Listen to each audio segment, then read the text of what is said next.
Today in writing, we have a special guest, and his name is Emotion.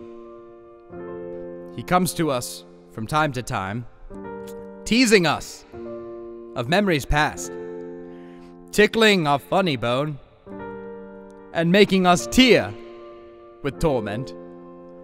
Yes, memories past are a shave of delight, but I hope you don't mind. This one's a tearjerker.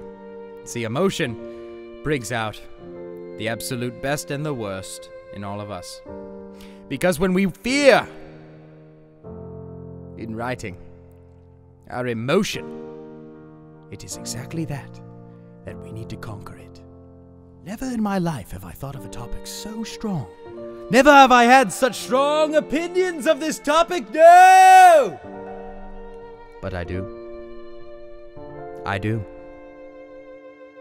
The wind is mighty.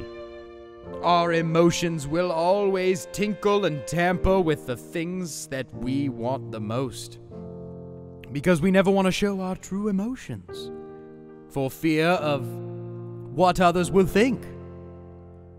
But here, in writing, if we can conquer any feeling such as that,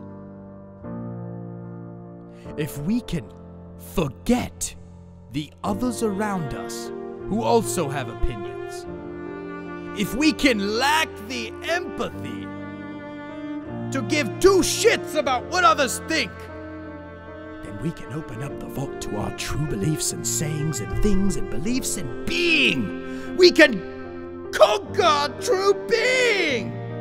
Yes! Then, and only then, will we see the light. This is writing. Thank you.